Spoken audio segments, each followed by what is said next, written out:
दर्शकों, आज का विषय बहुत ही महत्वपूर्ण है।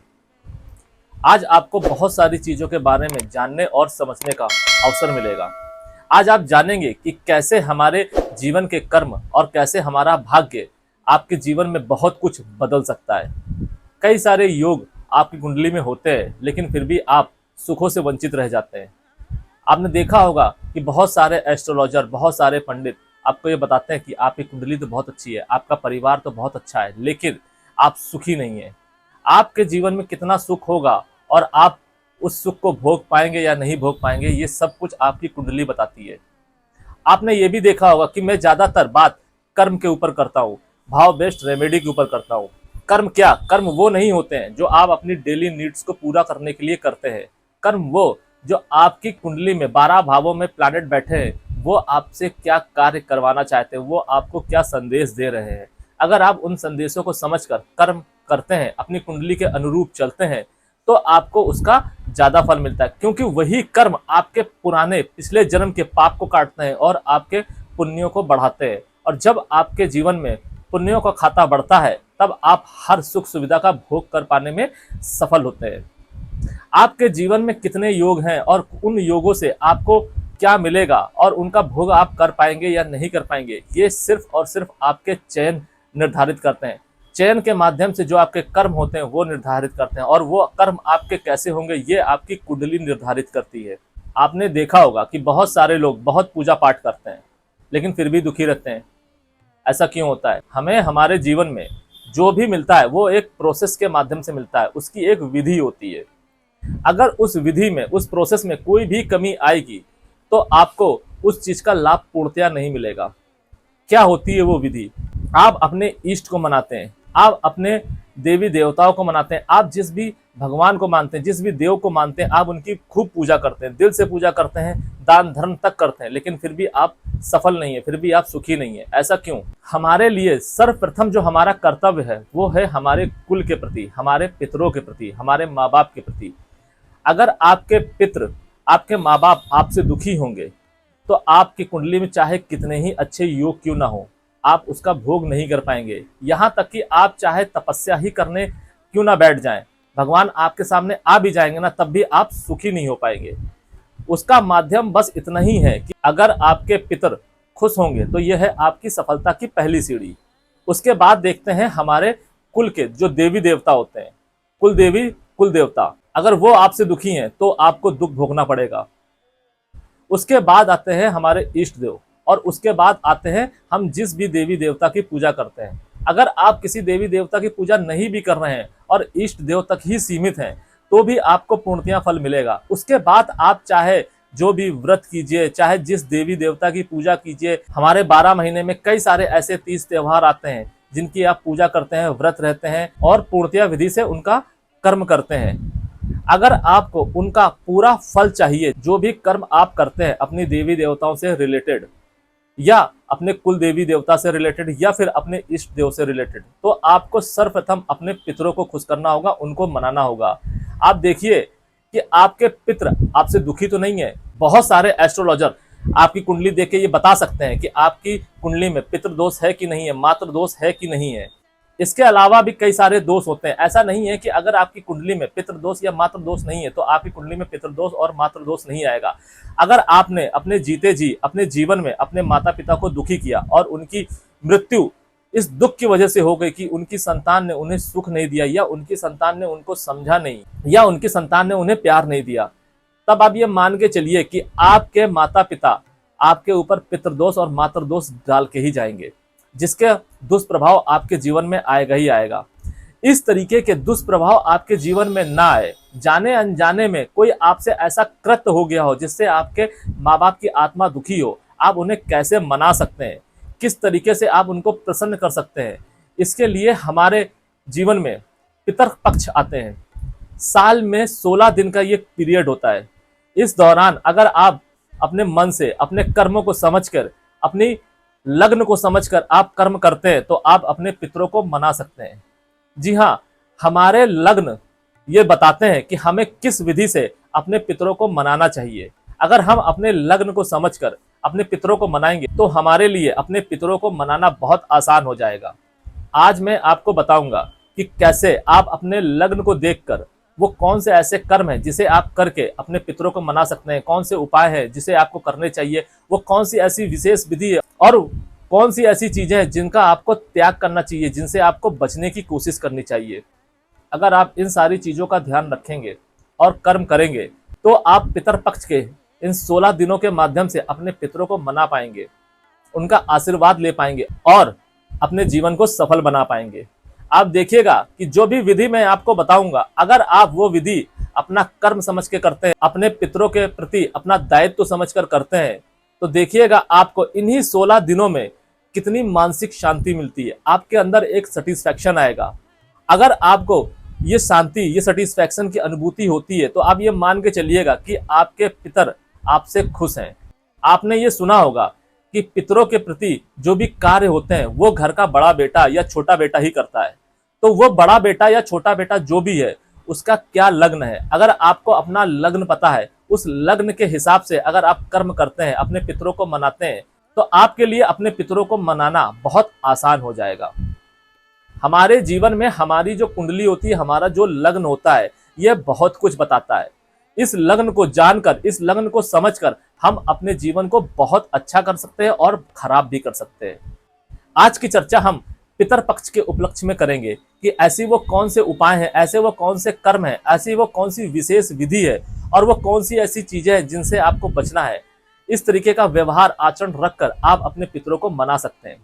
Welcome celestial seekers to the cosmic journey where the stars align and destinies unfold. मैं यहाँ हूँ ताकि आपको ब्रह्मांड के रहस्यों के माध्यम से गाइड कर सकूं और ज्योतिष के ज्ञान से आगे का मार्ग प्रकाशित कर सकूं। हम अपनी चर्चा को आगे बढ़ाते हैं और शुरू करते हैं कि मेष लगन के अगर कोई भी जातक होता है तो वो कैसे अपने पितरों को मना सकता है। पितर पक्ष में अगर आपका लग्न मेष है तो आपको वो कौन से ऐसे कर्म है जो करने चाहिए। आपको किसी धार्मिक स्थल में पितर पक्ष के दौरान दीपदान करना चाहिए।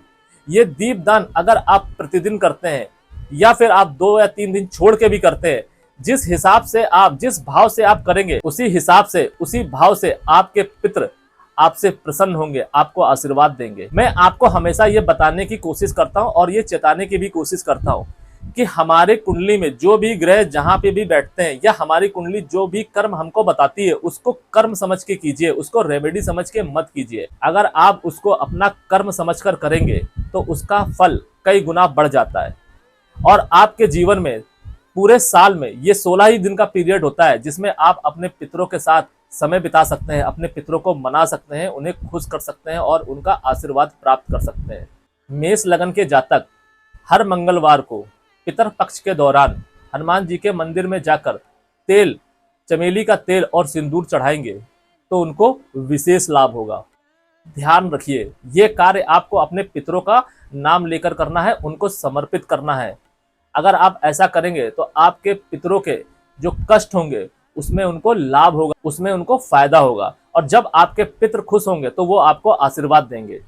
विशेष विधि के रूप में आप मंगलवार को लाल वस्त्र पहनकर अपने पितरों का पिंडदान कर सकते हैं। अगर आप मंगलवार को लाल वस्त्र पहनकर अपने पितरों का पिंडदान करेंगे तो आपके पितर आपसे प्रसन्न होंगे और आपको आशीर्वाद देंगे। पितर पक्ष के 16 दिनों के दौरान आपको क्रोध और अहंकार से बचना है। अगर आप क्रोध और अहंकार दिखाएंगे तो आपके पितर आपसे अप्रसन्न होंगे, दुखी होंगे और अगर वो दुखी होंगे तो आप चाहे कितना ही प्रयास क्यों ना कर ले, चाहे कितनी ही कर्म क्यों ना कर लें, चाहे कितनी रेमेडी ही क्यों ना कर लें, आपको उसका पूर्णतया फल नहीं मिलेगा। आप ये 16 दिन मेरे कहने पर अपने पितरों को समर्पित कीजिए और जो भी मैं आपको उपाय, कर्म और विशेष विधि बता रहा हूँ और जिस भी चीज से बचने के लिए बता रहा हूँ, अगर आप ऐसा करेंगे तो आपको फायदा होगा, आपके पितर आपको आशीर्वाद देते ही दिखाई देंगे।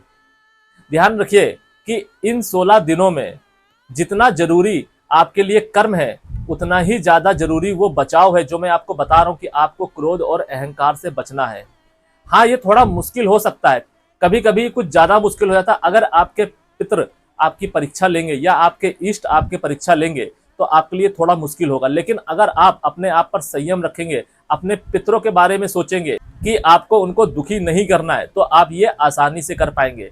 आपके मन में हमेशा एक समर्पण की भावना रहनी चाहिए और इस समर्पण की भावना से आप उपाय, कर्म और विशेष विधि करेंगे तो आपको फायदा देखने को मिलेगा। इन 16 दिनों के दौरान आपको वो शांति और संतुष्टि दिखाई देगी, जिससे आपको लगेगा कि आप अपने कुल के लिए, आप अपने पितरों के लिए कुछ कर पाए हैं। और जब आपके मन में इस तरीके की संतुष्टि आए, इस तरीके की शांति आए, तो आप ये समझिएगा कि आपके पितर आपसे खुश हो रहे हैं, आपको आशीर्वाद दे रहे हैं। आप मेरे कहने पर जो विधि मैं आपको बता रहा हूँ, इसको ठीक वैसे ही कीजिए जैसे मैं आपको बता रहा हूँ। आप देखिएगा कि अगले पितरपक्ष आते आते आपके दिन भी बदलेंगे और आपकी दशा भी बदलेगी। अब अगर आपका वृषभ लगन है तो आपको ऐसे कौन से कर्म करने चाहिए, उपाय करने चाहिए और किन चीजों से बचना चाहिए पितरपक्ष के दौरान। तो वृषभ लगन के जातकों को पितरपक्ष के 16 दिनों के दौरान गायों को हरा चारा की व्यवस्था करानी चाहिए। अगर आप गायों के लिए हरे चारे की व्यवस्था कराएंगे तो इससे आपके पितरों को तृप्ति मिलेगी, और अगर आपके पितर तृप्त होंगे तो आपको वो आशीर्वाद देंगे और आपको भी संतुष्टि का अनुभव होगा। ध्यान रखिए, ये कार्य आप अगर चाहे तो 16 दिन लगातार करा सकते हैं अपने सामर्थ्य के अनुसार, और अगर आप 16 दिन लगातार ये कार्य नहीं करा सकते हैं तो 1 दिन या 2 दिन छोड़कर भी करा सकते हैं। आप ये 16 दिन अगर अपने पितरों के प्रति समर्पित रह के कार्य करेंगे, अगर आप समर्पित रहेंगे तो आप ये मान के चलिए कि आप ये 16 दिन अपने पितरों की सेवा कर रहे हैं। आपके पितर आपके घर आए हुए हैं और आपको उनकी सेवा करनी है। जितनी ज्यादा और जितने अच्छे से आप उनकी सेवा करेंगे, उतना ही अच्छा वो आपको फल देके जाएंगे, उतना ही अच्छा वो आपको आशीर्वाद देके जाएंगे। अपने पितरों को दुखी करने की कोशिश कदापि मत कीजिए। अगर आप मन से ये कर्म नहीं कर सकते हैं तो मेरा आपसे अनुरोध है कि आप अपने पितरों के लिए कुछ मत कीजिए, क्योंकि अगर आप मन से कार्य नहीं करेंगे तो आपके पितर आपसे खुश तो होंगे नहीं, साथ ही साथ वो आपसे दुखी होंगे, और जब वो आपसे ज्यादा दुखी होंगे तो आपके जीवन में समस्याएं आएंगी। तो आपको इससे बचने की कोशिश कीजिए। 16 दिनों का समय अंतराल बहुत बड़ा नहीं होता है। अगर आप इन दिनों अपने पितरों को प्रति समर्पित होते हैं तो आपको इसका फायदा देखने को मिलेगा। अब वो ऐसे कौन से उपाय हैं जिसे आप अपने पितरों के लिए कर सकते हैं पितर पक्ष के दौरान? आपको शुक्रवार को दुर्गा सप्तशती का पाठ करना है। ध्यान रखिए, आप जितने ज्यादा पाठ करेंगे शुक्रवार वाले दिन दुर्गा सप्तशती का, और ये पाठ आपको अपने पितरों को समर्पित करना है। मैं जो आपको ये उपाय बता रहा हूं, अगर आप ये उपाय करते हैं और ये उपाय आप अपने पितरों को समर्पित करते हैं, तो अगर आपके पितरों के जीवन में कोई दुख होगा, वो जिस भी योनि में होंगे उस योनि में अगर उन्हें कोई दुख होगा तो उससे उनको राहत मिलेगी। और ये आपका कर्तव्य बनता है, आपका दायित्व है कि आप अपने पितरों के दुख को कम करें। जब आप उनके दुखों को कम करेंगे, उनके लिए सोचेंगे, उनका भला करेंगे, अपने दायित्व को समझेंगे, तो पितर आपको आशीर्वाद देके ही जाएंगे। दुर्गा सप्तशती का पाठ आपको हर शुक्रवार को करना, और जितना ज्यादा से ज्यादा आप दुर्गा सप्तशती का पाठ कर सकते हैं उतना कीजिए। परंतु आप इस बात का ध्यान रखिए, आपको जितने भी पाठ करने आप पूर्णतया मन से कीजिएगा। आप अपने इष्ट देव के नाम से संकल्प लीजिएगा और कहिएगा कि आप जो भी पाठ कर रहे हैं दुर्गा सप्तशती का, ये सभी पाठ आप अपने पितरों को समर्पित कर रहे हैं। संकल्प लेके आप जितने भी पाठ करना चाहते हैं उन पाठों की संख्या बोलिएगा। और अगर आप इस विधि के द्वारा कार्य करते हैं, पूजन करते हैं, उपाय करते हैं, तो आपको उसका फायदा देखने को मिलेगा। विशेष विधि के रूप में आप शुक्रवार वाले दिन आप पियाऊ का इंतजाम कर सकते हैं। अगर आप पियाऊ का इंतजाम नहीं कर सकते हैं तो आप शरबत बांटिए। आप अगर शरबत बांटेंगे तो ये जल आपके पितरों को लगेगा। ध्यान रखिए इस बात का, ये आपको सिर्फ शुक्रवार वाले दिन ही करना है। और 16 दिनों के दौरान आपके जीवन में कितने ही शुक्रवार आएंगे, बहुत ज्यादा 2 या 3। अगर आप ये विशेष विधि और जो मैं आपको उपाय बता रहा हूं शुक्रवार का, ये आप करते हैं पूर्णतया मन से, अपना कर्म समझ के, अपना दायित्व समझ के, तो आपके पितर आपसे प्रसन्न होंगे। और अगर उनके जीवन में कोई दुख होगा, कोई तकलीफ होगी, तो उसमें उनको शांति मिलेगी, उसमें उनको राहत मिलेगी, उनके कष्ट दूर होंगे। और जब उनके कष्ट दूर होंगे तो वो आपको आशीर्वाद देते ही दिखाई देंगे। वृषभ लगन के जातकों को पितर पक्ष के दौरान शराब और मांसाहार का उपयोग कदापि नहीं करना है, और ना ही अपने घर में होने देना है। जिस भी घर में आप रह रहे हैं, चाहे आप अपने घर में रह रहे हो या फिर आप कहीं बाहर अगर व्यवसाय करते हैं या नौकरी करते हैं और आप किराए पे रह रहे हैं या फिर किसी रिश्तेदार क्या रह रहे हैं, तो कोशिश ये कीजिएगा कि आप जहाँ पे भी रह रहे हैं वहाँ पर मांस मदिरा का उपयोग ना हो, और अगर उपयोग हो रहा हो तो आप इन 16 दिनों के लिए आप वहाँ से हट जाइए। ये विशेष बचाव आपको करना ही होगा। अगर आप ये विशेष बचाव नहीं करेंगे तो आप चाहे जितने ही अच्छे कर्म क्यों ना कर लें, चाहे कोई भी विशेष विधि क्यों ना कर लें, चाहे कोई भी उपाय क्यों ना कर लें, आपके पितृ आपसे प्रसन्न नहीं होंगे। आपके लिए बचाव भी उतना ही जरूरी है जितना जरूरी आपके लिए कर्म, उपाय और विशेष विधि है। अगर आप बचाव नहीं करेंगे और मांस मदिरा का प्रयोग आपके घर में या अगर आप करेंगे तो इससे आपके पितरों को कष्ट होगा, उनको तकलीफ होगी और आपके द्वारा जो भी कृत्य होंगे उसका भोग आपके पितृ करेंगे, उसकी तकलीफ आपके पितृ उठाएंगे। और जब पितृ आपकी वजह से कोई तकलीफ उठाएंगे तो वो आपको आशीर्वाद तो नहीं देंगे। तो आप इस बात का हमेशा ध्यान रखिए कि जो भी विधि मैं आपको बता रहा हूँ, जिस भी चीज से मैं आपको बचने के लिए बोल रहा हूँ और जो विशेष विधि, कर्म और उपाय मैं आपको बता रहा हूँ, उसको आप उसी तरीके से करने का प्रयास कीजिए।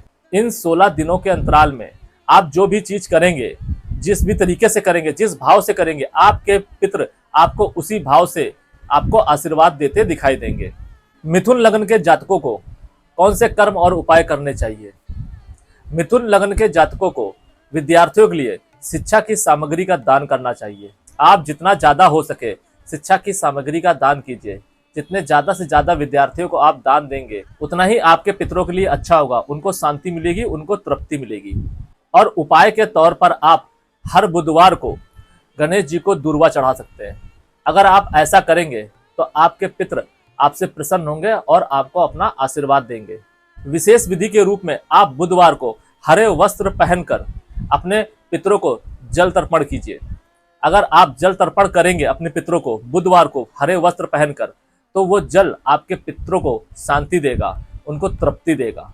और जब आपके पितृ को शांति मिलेगी और तृप्ति मिलेगी तो वो आपको आशीर्वाद देते दिखाई देंगे।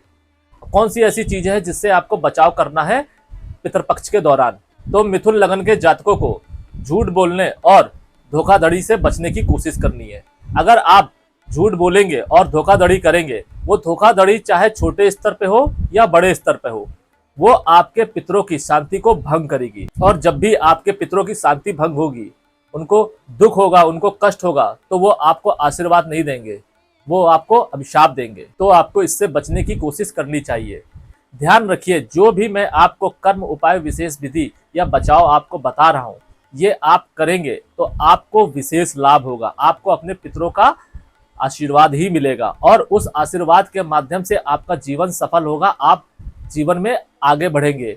आपके जीवन में अगर कोई दुख आएगा तो उस दुख को सहने की आपके अंदर शक्ति आएगी। साथ ही साथ आपकी कुंडली से आपके इष्ट देव और आपके जो योग बन रहे होंगे, राजयोग बन रहे होंगे, उस राजयोग का, उस योग का आपको पूर्णतया फायदा देखने को मिलेगा।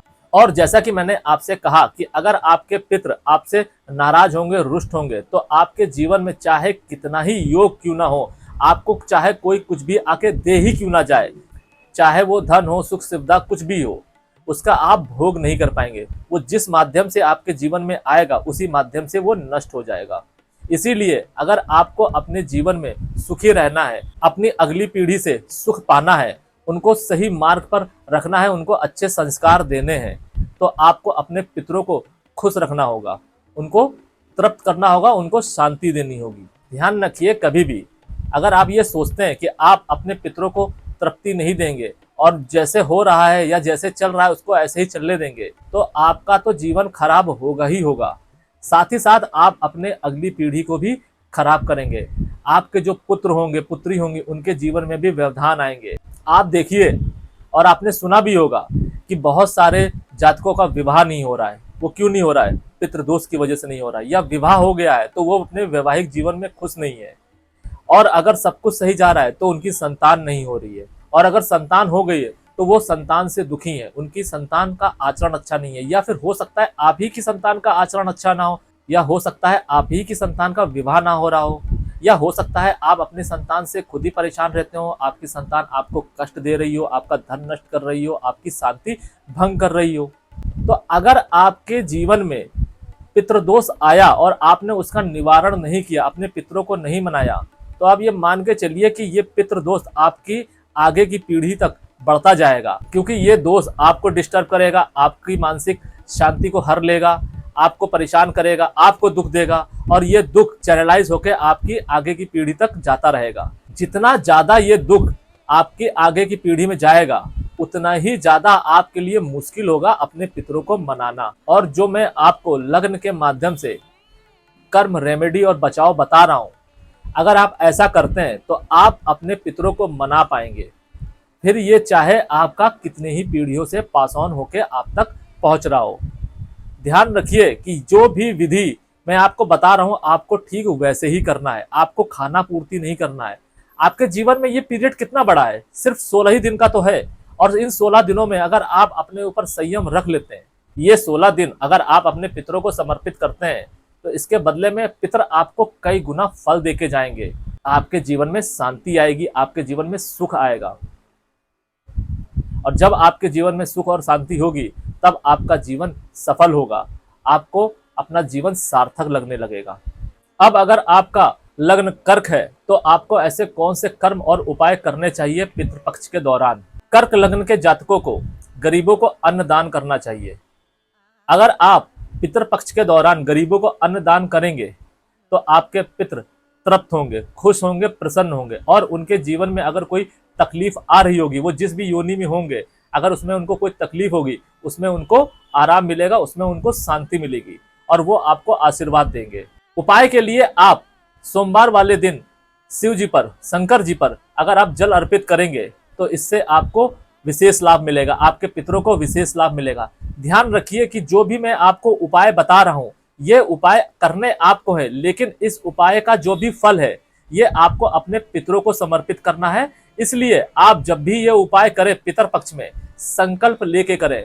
आप संकल्प लीजिए कि पितर पक्ष के दौरान आप जो भी उपाय करेंगे या जो भी कर्म करेंगे, वो आप अपने पितरों को समर्पित करेंगे। इसीलिए आपको पितर पक्ष के दौरान संतुलित रहना बहुत ही ज्यादा आवश्यक है। क्योंकि अगर आप कोई भी गलत कृत्य करेंगे, कोई भी गलत एक्टिविटी में इंडल्ज होंगे, तो उसका दुष्प्रभाव आपको देखने को मिलेगा।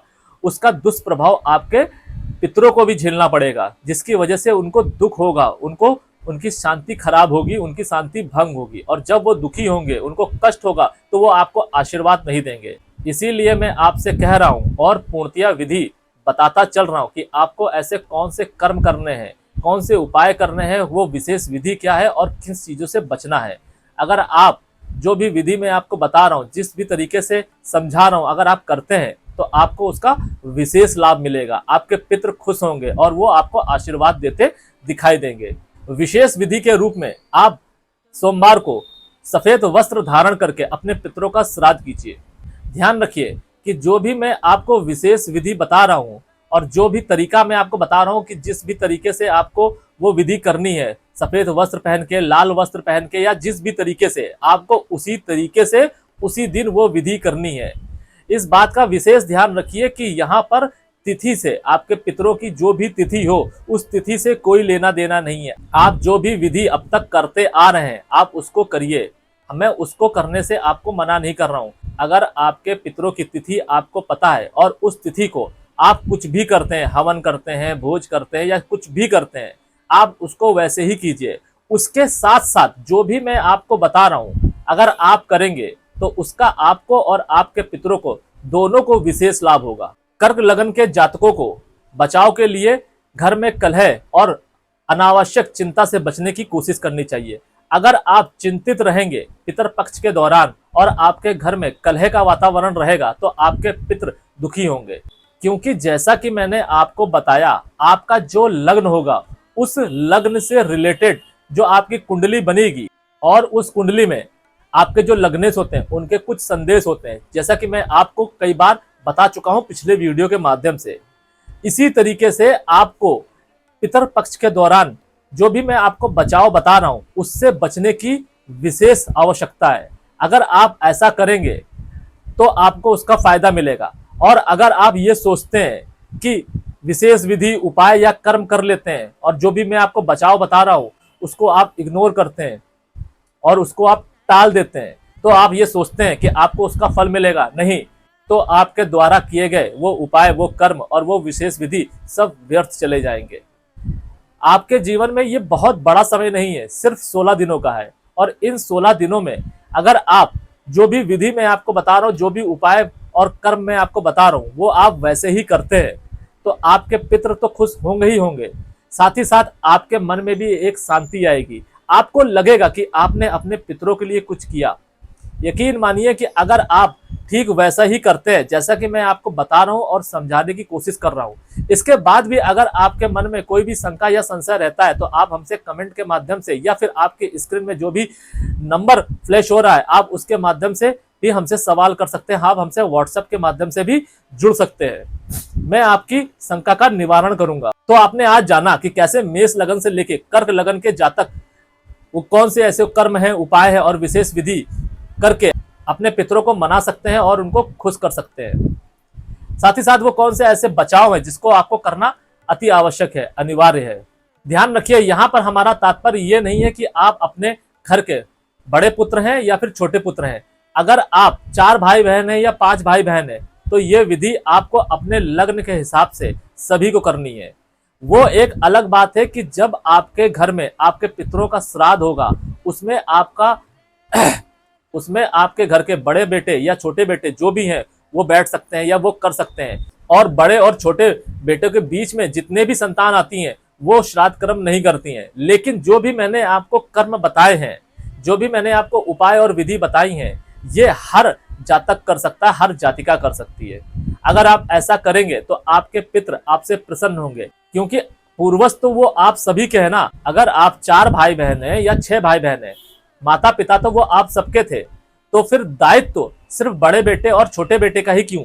हाँ, ये सत्य है कि श्राद्ध कर्म बड़ा बेटा और छोटा बेटा ही करता है, लेकिन जो भी विधि मैं आपको बता रहा हूँ, इस विधि के माध्यम से आप सभी लोग अपने पितरों को खुश कर सकते हैं और उनका आशीर्वाद बराबर माध्यम से पा सकते हैं। ध्यान रखिए, अगर आपके परिवार के सभी लोग, आप सभी भाई बहन अपने पितरों के लिए जो भी विधि मैं आपको बता रहा हूँ वो करते हैं और उसी तरीके से करते हैं जिस तरीके से मैं आपको बता रहा हूँ, तो उसका पूर्णतया लाभ आपको मिलेगा। और ये मेरा दावा है कि इस बार इस विधि के दौरान आप अपने पूर्वजों को प्रसन्न भी कर पाएंगे और उनका आशीर्वाद भी ले पाएंगे। बाकी के लग्नों की चर्चा अगले वीडियो के माध्यम से होगी। आज के लिए बस इतना ही। सेलेसिले एनर्जीज आपका मार्गदर्शन करें और आपके आगे के सफर को प्रकाशित करें। शरणम।